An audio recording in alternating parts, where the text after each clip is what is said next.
Bueno, decíamos que aquí estamos en una... Sí.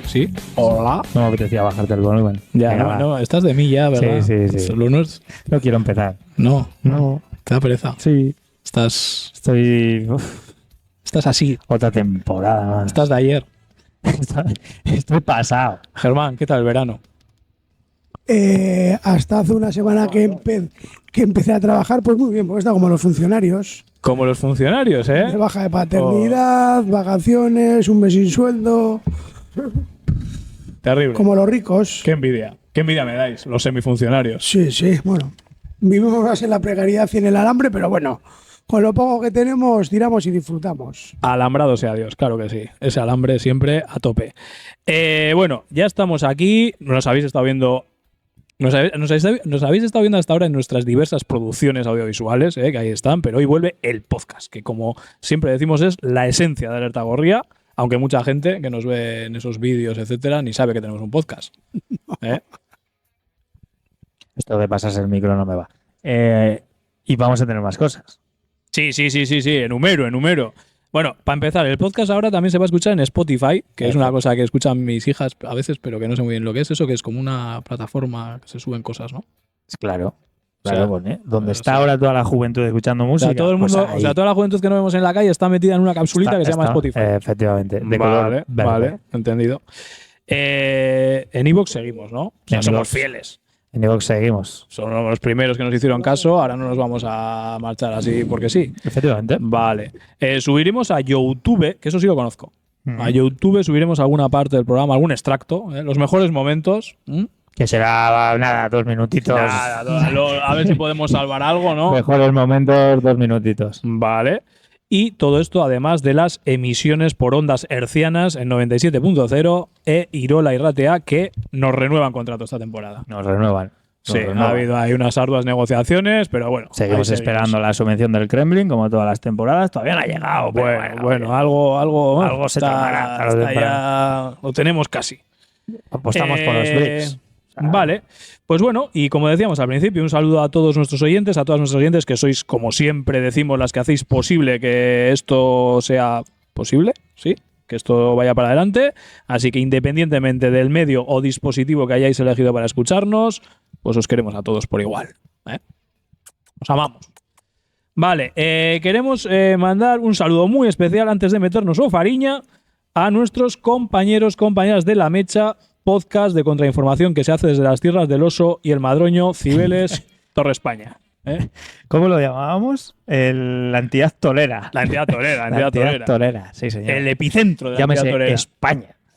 Opa, España. Vale, a ver, Bueno. tampoco nos vengamos arriba. Bueno, pues en eso que llaman España hay gente guay, que mucha de ella ni siquiera se siente parte de esa entidad, ¿no? Efectivamente. Y que además, como decíamos, hacen un podcast de contrainformación, La Mecha, en el que el otro día nos entrevistaron a nosotros, tío. A mí me hizo ilusión, ¿eh? Sí, ahí estuvimos. Es un poco como ir al psicoanalista. Bueno, de repente... hay que decir que la gente lo vea. Escuche. Porque en vídeo creo que no está, pero está en YouTube. Está en YouTube, pero se escucha solo. Pero Eso está en es. YouTube. O sea, la gente que busque en YouTube La Mecha. La Mecha, exacto. Y nada, y ahí nos escuchará en calidad de entrevistados, que es otro registro.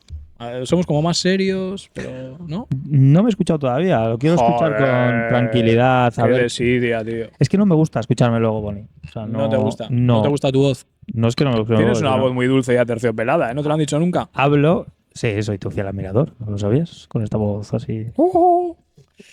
Vale, ahí está ese podcast de los compañeros de La Mecha que nos entrevistaron junto a Edurne de la AINE y Oriol del podcast Tajos Verdes. Y bueno, como decíamos, que ahí está en YouTube disponible y creo que también en Spotify, que con el tema de Spotify han sido vanguardia los de La Mecha, ¿eh? Vale, y damos entrada ya a nuestros dos invitados que están aquí alucinando con esta intro aquí a lo loco. Con el despliegue. Con el despliegue de medios, que Telegram también tenemos, Twitter o X, antiguo Twitter, Instagram, todos los complementos. Venimos a decir lo mismo que venimos a decir siempre. Sí, pero bueno, hay que renovarse un poquito y que la gente sepa muy bien de dónde, pues a través de qué dispositivos nos puede seguir. Jorge y Mila y Jorge. Jorge, para el que no le conozca todavía, que hoy le va a conocer, no arrastremos el micro, pero lo acercamos un poquito. Es colombiano, sí. Lo podéis coger con la mano el micro, no muerde. Eso es al rollo Bertín Osborne, como hago yo. Claro, Bien. yo me lo pongo así, tal, me vengo arriba. Es, Me ¿sí? falta el cubata. Sigue. Si Bien. tú no hablas, yo sigo. O sea, no. Bueno, pues dale, oye, que no. Bueno, que ¿y no qué hay nos prisa. contáis? ¿Qué hacéis? Colombiano residente en Bilbao desde 2006. Bueno, tuviste un periplo previo antes de acabar en Bilbao, ¿no? ¿Fue como por descarte al final lo de Bilbao?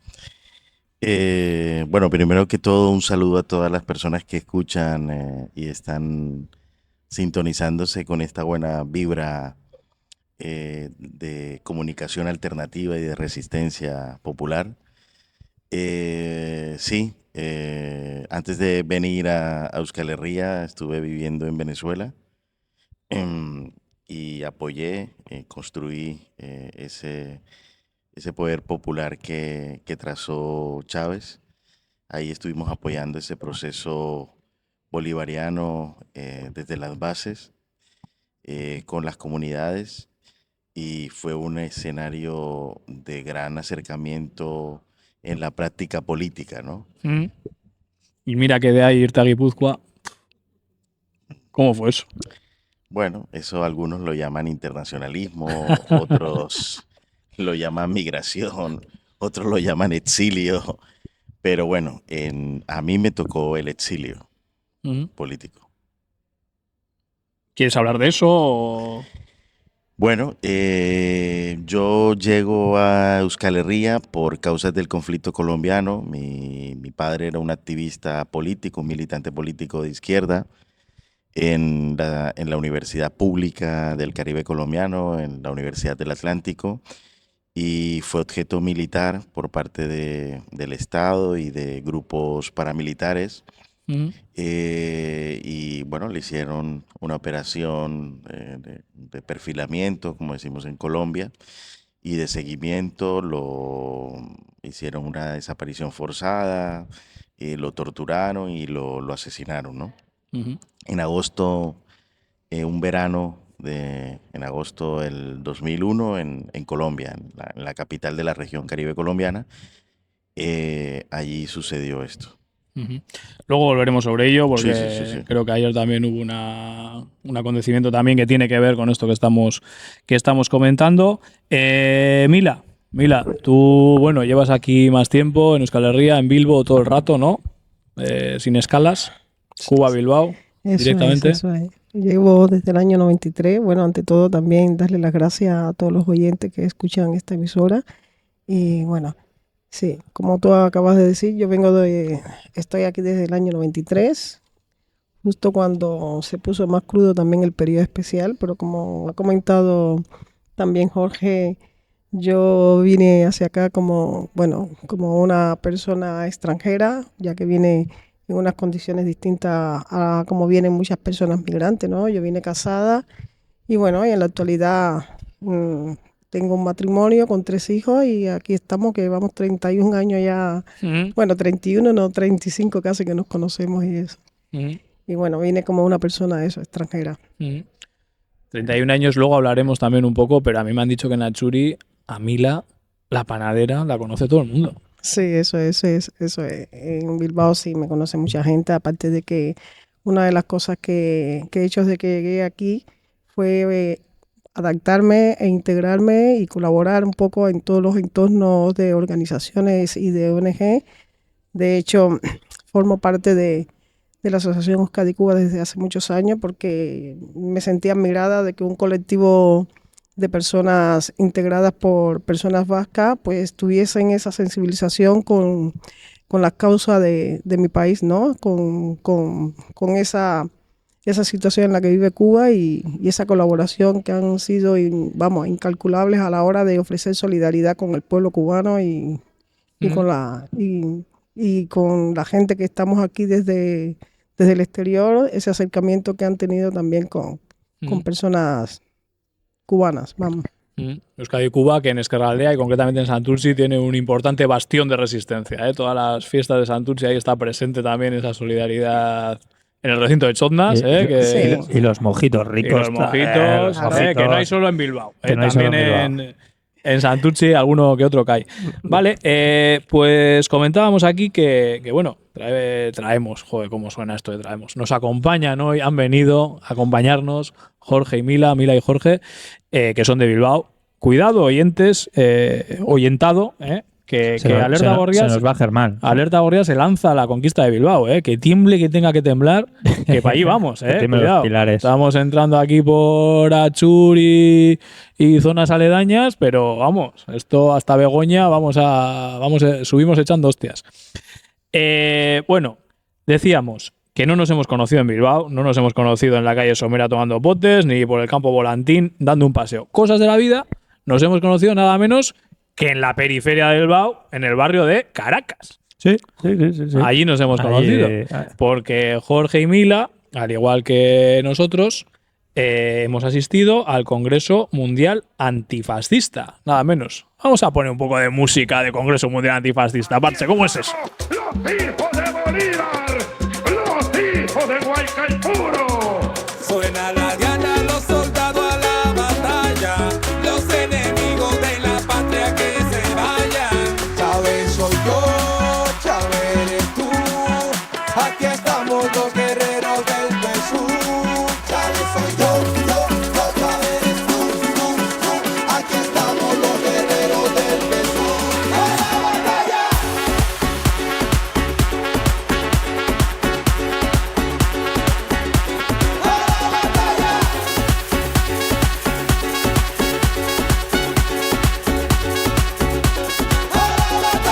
Sube la mano y no la dejes caer, pueblo valiente que no se deja vencer. La espada de Bolívar por América Latina, ahora camina, ahora camina. La espada de Bolívar por América Latina, ahora camina, ahora camina. Suena la diana, los soldados a la batalla, los enemigos de la patria que se vayan. Chávez soy yo, Chávez eres tú, aquí estamos los guerreros del PSU. Chávez soy yo, Chávez eres tú, aquí estamos los guerreros del PSU. ¡A la batalla! Bueno, pues la primera pregunta es obligada. ¿Qué os ha parecido este congreso? ¿Qué pequeño balance? ¿Qué sensaciones? ¿Qué vibra? Que es una palabra que ha entrado en nuestras vidas para quedarse. La vibra Nos deja- positiva. Nos deja el congreso. Mila. Impresionante. Yo por primera vez fui invitada para visitar Venezuela, un poco de cara a la situación que se estaba fraguando en contra del gobierno de Maduro. Y hemos sido partícipes de ese congreso antifascista donde hubo una participación de casi más de 1.200 personas, y lo que más me impresionó fue la procedencia de todas esas personas que se interesaron en ser parte de ese congreso antifascista ahí en Venezuela, ¿no? Que ya hemos visto que conocimos gente de los países del este, de Azerbaiyán, de Filipinas, de muchos países asiáticos, africanos, de Latinoamérica, que se solidarizaron con esa causa, como es la que vivió, por ejemplo, el pueblo de Venezuela de cara a las elecciones. Situaciones que no se cuentan hoy en día en los medios de comunicación tradicionales, donde parece que aquí las víctimas son la ultraderecha o esa oligarquía fascista que existía en Venezuela, y que, y ahí hemos estado y nos ha impresionado un montón esos testimonios que hemos escuchado de cómo esa contra se la montó para desestabilizar, ¿no? la convivencia del país, de la ciudad y de los barrios. Entonces, yo me quedé impresionada por ese pueblo que quiere y adora también a Maduro, porque eso es algo que no cuentan tampoco los medios de comunicación. Y me gustó mucho estar allí por primera vez. Y otra cosa que me llamó la atención es que escuché algunas opiniones de que Venezuela hace como 10 o 12 años, la situación que tenía, o hace 6 años atrás, principalmente la situación que tenía de crisis, ¿no? Y verla ahora que es un testimonio que me han trasladado mucha gente que se ha quedado impactada a estas alturas de cómo Venezuela ha remontado en su productividad y en su desarrollo económico y en cómo sostener un poco la vida de esa población que está bastante activa y motivada. Y eso es porque hay políticas del gobierno que están favoreciendo de que el pueblo sufra menos las consecuencias de todas esas sanciones que reciben por el imperio americano. Tenemos ahí una entrevista en la recámara, al hilo de esto que comenta Mila, con el exministro de Vivienda de Venezuela, que bueno, iremos sacando pequeñas píldoras, todavía nos queda alguna. Luego al final tenemos una entrevista también que grabamos allí con Indu, una chavala majísima a la que desde aquí mandamos también un fuerte abrazo. Sí, pero es importante lo que ha dicho de los medios de comunicación, de cómo, o sea, cuando íbamos allí nosotros íbamos con la sensación de que Venezuela era un caos, que estaba la conflictividad en la calle y que había que ir con mucho cuidado, y realmente llegamos allí, la normalidad y la tranquilidad de las calles eran absolutas, y cómo los medios de comunicación al final son un arma muy potente para los fascistas, y cómo están controladas por 4 oligarcas que al final defienden sus intereses, pero que también los usan como arma política. Y que en el Congreso encima estuvo muy bien porque explicaron todo, lo explicaron con datos, lo explicaron muy pedagógicamente, se dice, ¿no? Y ha quedado el trabajo pendiente de cómo vamos a darle la vuelta a esos medios de comunicación o a esas redes sociales, mal llamadas redes sociales, porque no son sociales, son antisociales, y la dictadura del algoritmo, ¿no? Decían. Y cómo vamos a trabajar de los movimientos populares para poder darle la vuelta a esta realidad que tenemos ahora con las redes sociales. Sobre todo desde Occidente. Que por cierto, ahí tenemos el documental también en YouTube, para que no lo haya visto todavía, en el que se habla también de la experiencia en el Congreso y de todo esto que estamos comentando aquí. Jorge, ¿qué impresiones? Bueno, yo creo que primero que todo hay que hacernos la pregunta de qué supone Venezuela para la geopolítica internacional en este momento, ¿no? Yo creo que Venezuela es uno o el principal país del mundo con la mayor reserva de petróleo y de otros recursos naturales que las grandes potencias o el imperialismo o el sistema capitalista necesita para su desarrollo. Yo creo que Venezuela transitó por un escenario muy importante que es, desde mi punto de vista, el rompimiento de la doctrina Monroe, la doctrina que beneficiaba a los grandes oligopolios o el sistema corporativo a nivel mundial, que fomentaron dictaduras en América Latina, que fomentaron golpes de Estado, que fomentaron todo el aparataje del modelo de la seguridad nacional a través de la Escuela de las Américas, y que Venezuela rompe ahí, en ese sentido, con la identidad y con su proceso bolivariano, ¿no? La reivindicación de Bolívar, la reivindicación del pensamiento bolivariano como una identidad política que busca el protectorado de su soberanía, la formación de nuevos liderazgos en lo político y en lo militar. Vemos que Venezuela es uno de los países en revolución, en emancipación, que ha podido tener a sus fuerzas militares totalmente ligadas y orientadas a un proyecto político de izquierda, ¿no? Y soberano. Yo creo que eso es muy importante resaltarlo, y por eso Venezuela juega ese papel geoestratégico del cual hicimos parte en ese Congreso contra el fascismo internacional. El Congreso para mí fue una revitalización potente de la solidaridad entre los movimientos sociales, entre los movimientos al alba, entre los movimientos antiimperialistas, entre los movimientos anticapitalistas a nivel mundial, y surge el Congreso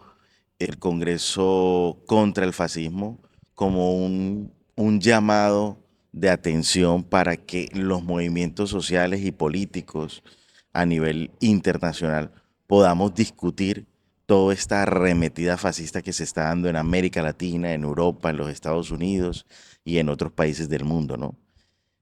que se ha ensañado de manera sistemática, de manera planificada, a través de los medios de comunicación, de un modelo económico y de un modelo político contra Venezuela. Y eso se vio reflejado con las 936 medidas coercitivas, que es lo que conocemos como el bloqueo que se le ha aplicado a un país soberano como el cubano, y que ha resistido muchísimo, y es lo que también han venido aplicando a Venezuela. Entonces, yo creo que llegó el momento de levantar esa solidaridad con Venezuela, pero que es una solidaridad de referencia con todos los procesos de emancipación y los procesos de izquierda en América Latina y el Caribe, ¿no? Que hacía falta. Echábamos de menos escenarios de debate así, escenarios de solidaridad, escenarios de compartir, como lo dice la compañera Mila, con movimientos sociales de África, de Azerbaiyán, de Europa del Este, de Estados Unidos, de Canadá, de Chile, de África, bueno, de China, de Filipinas, bueno, de una cantidad de países del Medio Oriente, Palestina. Palestina Irán ha estado muy presente en todo el Palestina ha Congreso. estado muy presente, muy reivindicativa. Venezuela una solidaridad muy, muy potente con Venezuela y con Palestina, ¿no? Entonces, lo que vimos ahí fue ese escenario que les describo, y hay otro tema muy importante que surgió ya más en el estricto concepto político, que es el lanzamiento de la Internacional Antifascista. Yo creo que aquí es un buen momento para que todos los militantes políticos de izquierda, o que defendemos esa paz que reivindicaba el presidente Nicolás Maduro y todo su gobierno, es el momento para articular y fortalecer esa red internacional. Vamos igual a meter el corte de las palabras de Maduro en las que se proclama en el Congreso por aclamación.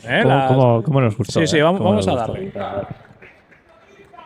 Anticolonialista, antiimperialista, que luche por un nuevo mundo. Aquellos delegados y delegadas de este Congreso Mundial Antifascista que estén de acuerdo con esa propuesta, por favor hacerlo con la señal de costumbre. Aprobada, se crea la Internacional Antifascista. Aquellos que estén de acuerdo que Caracas, cuna de Bolívar, capital de Venezuela, sea la sede de esa. Pues ahí están esas palabras, ese momento en el que, como decía Jorge, se da ese paso, ¿no? Importante de la proclamación. Sí, perdona. Y hay otro tema muy importante. Venezuela rompe con el modelo extractivista que quiere imponer los Estados Unidos en América Latina. Es decir, por eso es la disputa que hay, por eso es el interés del Comando Sur de los Estados Unidos en generar operaciones, por eso se ha generado el tema del Esequibo. ¿El tema de, perdona? El Esequibo, que es el territorio que está llamando Venezuela a recuperar, a integrarse dentro de su orden constitucional. Y por donde hay submarinos y flota de Gran Bretaña, etcétera. Y donde está la BP, y donde están los británicos y estadounidenses queriendo controlar esos territorios inhóspitos de la Guyana, ¿no? Sí, bueno, una avanzadilla desde Bilbao también ha ido por ahí. Bueno, no sabemos si es esa zona exactamente, pero parece que hay bastantes fuerzas regulares e irregulares, al parecer, explorando por la zona. Mila, te veo con ganas de añadir alguna cosita más. Bueno, que con respecto a las sanciones que ha sufrido y sigue sufriendo lo mismo Venezuela que Cuba, ya conocemos que eso es un crimen de lesa humanidad lo que están haciendo con nuestros países, ¿no? Entonces, bueno, sin más. Vale, al hilo de esto, pues vamos a recordar que de momento no hemos dicho nada, pero vamos a anunciar esa manifestación que se ha convocado precisamente, ¿no? en este contexto de ataques a Venezuela, en este contexto de alienamiento concretamente del gobierno español y bueno, también del gobierno vasco, pues con la oposición venezolana, con esa oposición que bueno, que aquí nos la presentan como víctima de una especie de de farsa electoral, pero bueno, que hay en Caracas, y ahí está la entrevista a Thais en ese documental, Venezuela, Paz, ¿cómo es? ¿Cómo pusimos? Bueno, ahí está la entrevista a Thais, que nos cuenta en primera persona cómo fueron asediados en el barrio de Ruperto, Lugo, sí, por elementos fascistas. Nos enseñaron las imágenes, nos enseñaron los ambulatorios, el centro cívico que habían quemado, nos enseñaron los moratones que les había dado esta gente, ¿no? Porque bueno, y vimos cómo estaban dando una charla a los propios vecinos de las problemáticas del fascismo, o sea... Es que hay un dato que lo dice todo. O sea, aquí nos hablan de 26 muertos en las protestas. Nadie dice que esos muertos los ha causado el fascismo. O sea, han sido muertos por los fascistas. En el propio Congreso fueron los familiares de los asesinados. De la mujer de 86 años, creo que la asesinaron miembros de la oposición. Una lideresa que fue asesinada por un niño de 13 años, que es uno de los casos más terribles que tiene allí que gestionar el gobierno de Venezuela. Y los muertos, está claro que, bueno, fueron puestos por parte de la gente del pueblo, casi. Siguiendo un poco con lo que es la iniciativa de la proclamación de la Internacional Antifascista, ¿cómo visualizáis, cómo veis el aterrizaje de esta iniciativa que parte de Caracas, que parte del gobierno de Venezuela, ya en lo que es un ámbito más local, más próximo, más cercano? ¿Qué desarrollo puede tener esto? Bueno, yo creo que la llamada que acaban de hacer con el compañero que están convocando la manifestación antifascista en Bilbao hace parte de eso, ¿no? De sumar acciones que conlleven a una coordinación internacional frente al fascismo, ¿no? Entendiéndose manifestaciones, articulación de los movimientos sociales, poder incidir en ponerle un freno al fascismo que cada vez más se constituye, se construye y que tiene representación también parlamentaria y tiene representación en grupos políticos, y que también hay microfascismos, macrofascismos en esta sociedad en la que convivimos, ¿no? Y yo creo que eso es importante debatirlo, plantearlo, y en un lugar como Venezuela, que sus condiciones materiales y políticas son diferentes a las que tiene Europa, pudo lanzar esa apuesta política muy grande, muy histórica, e invitar a más de 600 personas para ese congreso contra el fascismo, con casos, con documentaciones. Esa me parece muy interesante, y que también atinó mucho la vicepresidenta Delcy Rodríguez en exponer todo un contexto y una alianza que hay entre los diferentes partidos de derecha, de extrema derecha o de derecha extrema a nivel mundial, que constituyen ese arco fascista que cada vez más tiene poder. Eso es una realidad. El fascismo cada vez más tiene poder y tiene unos diferentes dispositivos que cada vez más se están instaurando. Y yo creo que todas estas expresiones del movimiento popular, del movimiento antifascista, va a ser muy importante para consolidar esa red internacional. Yo creo que también hay que construirla, no hay que esperar. Yo creo que las dinámicas políticas son dialécticas y no hay que esperar, digamos, avances en Caracas. Hay que ya empezar a trabajar en eso. Yo creo que este espacio de construcción que ustedes tienen aquí en Mercatua y en Portugalete es un escenario muy potente, antifascista, comunicacional, que hay que fortalecerlo, hay que reivindicarlo y hay que seguir pues apoyándolo. Pues muchas gracias por la parte que nos toca. Mila. Sí, a ver, lo que se ve del fascismo ahora es como la punta del iceberg, porque están como medio escondidos, medio dormidos, y se ven como amenazados, ¿no? A cuenta de que cada vez los pueblos deciden una mayor soberanía y una política totalmente de izquierda, para ellos. Esas campañas desestabilizadoras que lanza, por ejemplo, ahora mismo Estados Unidos a través de la USAID y de esas corporaciones, o de ese tipo de ¿cómo decirte?, de financiaciones que hacen para desestabilizar los pueblos que eligen una soberanía, que los están como financiando, ¿no? Es un fenómeno que se está dando hace muchos años. De hecho, en Cuba tuvimos una repercusión en el 2021 con las nuevas generaciones también, ¿no? Y eso lo notamos aquí en Europa, ¿no? Jóvenes que no se metían en temas de política, mayormente ni en Cuba ni aquí fuera, de nuestra propia cultura, pues se han sumado a ese tipo de campaña de hablar de que el socialismo es una basura, de que el comunismo es un peligro, que el comunismo lo único que se genera es hambre, y entonces eso lo único que hace es pues crear pequeños tiranos o construir pequeños tiranos en esta sociedad donde cada vez los medios las redes sociales hacen mella a través de la comunicación para que los mismos jóvenes pues sientan un odio, un repudio a todo lo que sean las políticas de izquierdas en cualquier gobierno, en cualquier país. Entonces eso al final genera un sentimiento en contra de una política comunista, pues al final lo contrario, cuando se ven ahí un poco agobiados, es crear crear como un modus operandi de atacar, ¿no? a la población a través de acciones totalmente fascistas, totalmente. Bueno, pues hacemos una pequeña pausita antes de seguir con la entrevista, que todavía nos quedan un par de cuestiones que comentar.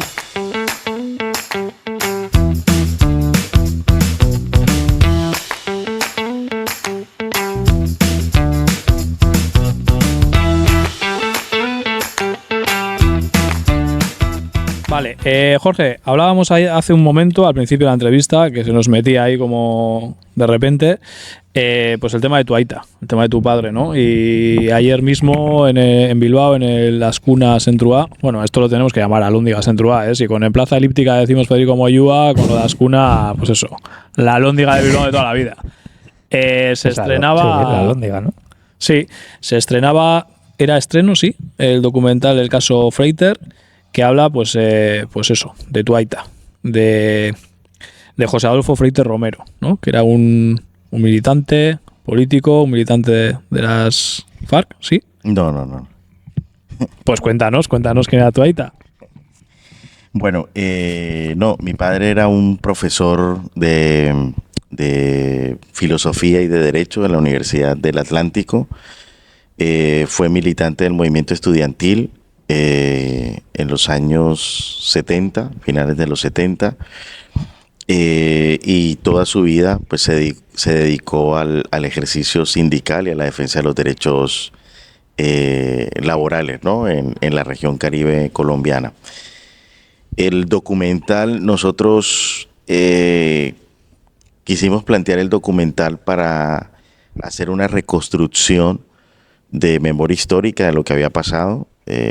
Lo que había pasado fue un crimen de Estado, una implicación directa de agentes del Estado en connivencia con grupos paramilitares. Es decir, ahora que estamos hablando del tema del fascismo, somos víctimas del fascismo colombiano, de ese fascismo colombiano que su dispositivo contrainsurgente ha generado en estas 7 décadas de conflicto que tenemos, al pensamiento crítico como objetivo militar y como un hecho contrainsurgente. Es decir, todo aquel que piense diferente en Colombia es objetivo militar, es asesinado, encarcelado o enviado al exilio. Uh-huh. Entonces el profesor Freiter fue víctima directa de esta persecución. Y en el documental recogemos testimonios de compañeros de militancia, de compañeros del mundo sindical, de compañeros y compañeras del ámbito jurídico, de militantes políticos también que estuvieron con él en el movimiento estudiantil, y trazamos una línea, digamos, de análisis frente a cómo se ha desarrollado también, acompañando la historia, cómo se ha desarrollado también el modelo extractivista en Colombia, ¿no? Vamos a varios municipios de la región Caribe colombiana, del departamento del Magdalena, donde están instaurados multinacionales del carbón, del banano, y que en esos pueblos no hay derecho a sindicalizarse, donde los paramilitares han gobernado más de 10 años allí en esos municipios, y donde las regalías o los impuestos que tienen que pagar estas multinacionales no se ven. En esos municipios hay una desolación, hay una pobreza estructural, sin agua, sin luz, y que este tren, en el documental aparece un tren que es el que transporta o pasa por todos los 7 departamentos o provincias de la región Caribe colombiana, digamos, expolia todos esos territorios y ha truncado la vida de ha asesinado a muchos niños, porque la línea atraviesa el pueblo en muchos casos, ¿no? Entonces, niños que les toca atravesar para ir al colegio, pues el tren los asesina, ¿no? Eso lo vemos. El otro tema que nosotros develamos en el documental es la desclasificación de archivos de inteligencia militar y del gobierno colombiano, de cómo operaban estas unidades del ejército y de la policía colombiana para asesinar de manera sistemática a profesores, a líderes sindicales y a oponentes políticos de izquierda en la región Caribe colombiana. Cómo diseñaban lo que nosotros en Colombia denominamos como el perfilamiento, ¿no? Que hacen los cuerpos de seguridad, que dicen tal persona sale a tal hora, tira la basura a tal hora, sale a hacer ejercicio a tal hora, tiene comunicación con estas personas en la universidad, en el barrio. Es todo un andamiaje de inteligencia que es complejo y que vivimos en el Estado colombiano. Entonces, eso lo demostramos ahí. Y localizamos un hecho muy importante, que justo estamos trabajando en una investigación desde la asociación Freiter. Estamos trabajando en una investigación sobre lugares de tortura en la región Caribe. ¿Por qué? Porque en medio de la investigación que nosotros hicimos en esta producción audiovisual, detectamos una bodega, como tiene, digamos, las mismas dimensiones de este lugar, donde los grupos paramilitares, un jefe paramilitar, que ustedes pueden buscarlo por internet, de nombre Mancuso, y que Petro lo nombró como gestor de paz, que yo personalmente le mandé una carta a Petro diciéndole que no comparto esa decisión y que me parece que mercenarios y jefes paramilitares fascistas que han generado, como lo decía la compañera, crímenes de lesa humanidad, no deben de ser reconocidos o legitimados de manera política y jurídica como gestores de paz. Eso es como si aquí nombraran a un miembro del GAL gestor de paz. Eso hay que rechazar. Si pusieran a Enrique Mújica defensor del pueblo. Efectivamente. Entonces, detectamos esa bodega allí, para contarles esta anécdota. En medio de la investigación comprobamos en los documentos que grupos paramilitares guardaban 2 aviones de fabricación israelí que utilizaban estos grupos paramilitares para transportarse. Entonces ustedes den cuenta de la dimensión. Los israelitas están en todos los lados. Todo encaja, Madre mía. Desen cuenta de la dimensión de este lugar de tortura, donde el Gaula, una unidad militar creada en el gobierno de Ernesto Samper Pizano, que ha estado justamente hace pocas semanas por aquí en Euskal Herria, creó esta unidad, y esa unidad es una unidad para antisecuestro, pero lo que se convirtió fue una unidad para las operaciones extrajudiciales, para secuestrar y asesinar a los oponentes políticos. Allí en ese lugar también encontramos muchas coincidencias. ¿Por qué? Porque justo donde está esa bodega, a 2 calles de esa bodega, está la escuela de cadetes de suboficiales de la Armada de la República de Colombia. Y a 3 cuadras más de esa bodega está la 2ª Brigada del Ejército, donde esa unidad militar del Gaula tenía su sede. Es decir, todo un cordón o un espacio geopolítico controlado por las fuerzas de inteligencia y estos grupos paramilitares para torturar. Pasaron 22 años y nadie, ni la clase política, ni los gobiernos, ni los ayuntamientos, ni el gobierno nacional sabían que estos grupos con carta blanca estaban torturando y asesinando personas en esa bodega que está en un lugar, digamos, de clase media en la ciudad de Barranquilla, en Colombia, ¿no? Eso lo mostramos en el documental.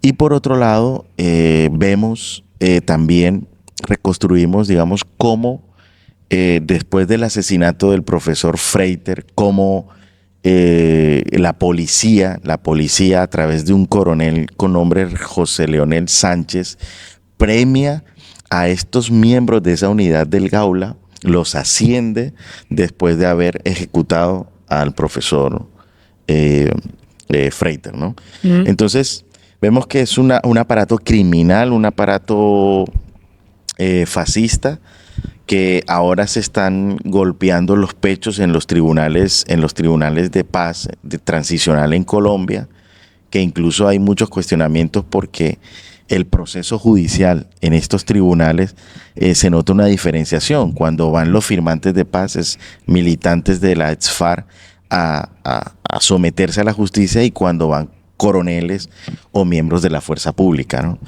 Entonces, lo que vemos es que estos grupos paramilitares todavía tienen un poder económico, un poder cultural, un poder político y una legitimidad por las altas cortes en Colombia para poder seguir ejecutando y tener impunidad en estos crímenes de Estado. Y bueno, ¿dónde? O sea, yo quiero ver el documental. ¿Dónde se puede ver el documental? No, el documental se va a ver en Portugalete. Eso seguro, habrá que traerlo aquí a Porto, al mercado, para verlo, claro. a esto, pero fuera parte, igual hay colectivos o gente que quiere también saber, ¿no? ¿O qué? ¿O solo para nosotros? ¿O solo, bueno, yo iba a anunciar aquí la presentación del documental en Portugalete en próximas fechas. Pero también además habrá gente que también, no seamos egoístas. Sí, el documental estuvo, es una producción con un equipo muy potente. Aprovecho también para comentar el equipo. El director es Toño Hecker, es un compañero militante, también antifascista, que ha estado involucrado en procesos sociales en Colombia. Hizo un documental sobre el proceso de el paso de, digamos, a la vida civil de militantes de las FARC en medio del Acuerdo de Paz de La Habana. Ha trabajado también con la comunidad del exilio colombiana en Alemania. El periodista que hizo la investigación, que es Julián Martínez, un periodista con grandes amenazas por parte del ejército y de las fuerzas militares por ser un periodista crítico, que se estudió, analizó y desclasificó muchos documentos del Estado para mostrarlo en el documental, y que en medio del rodaje sufrió un atentado y le tocó irse a exiliar temporalmente en Argentina, y todo eso lo vimos. Es decir, es una producción, no es porque sea un producto que nosotros hemos hecho, ¿no? Sino es una producción muy potente. La gente ayer se quedó muy impactada, y las veces que hemos presentado el documental en la Alhóndiga ha sido muy bien recibido. Así que el Festival Internacional de Cine de los Derechos Humanos en Colombia la eligió, la presentó en varias ciudades de Colombia. Está en la televisión pública colombiana, es decir, está allí y pueden acceder. Y próximamente, por supuesto, acogemos esa invitación y vamos a presentar aquí en Portugalete el documental del caso Freiter. Perfecto. Bueno, pues vamos a ir acabando. Anunciar que seguro que el día 23 de octubre también probablemente nos veamos a las 7 de la tarde en la Casa Torre de Santurchi, porque habrá una charla con Diego Sequera, que es periodista de Misión Verdad, editor, escritor, investigador. Bueno, ha trabajado en el mundo editorial, en el cine, asesor del Ministerio de Relaciones Exteriores de Venezuela, etcétera, una eminencia, Diego Sequera, y también contaremos con la presencia de la cónsul general de Venezuela en Bilbao, Glena Cabello. Esto será el día 23 de octubre a las 7 de la tarde en la Casa de Torre de Santurchi. Eskerrik asko, Mila eta Jorge. Vamos a dar un par de pinceladas de actualidad. Y actualidad internacional. Actualidad, un par de cositas. Meto la música internacional ya por seguir con el guión que nos gusta un poco.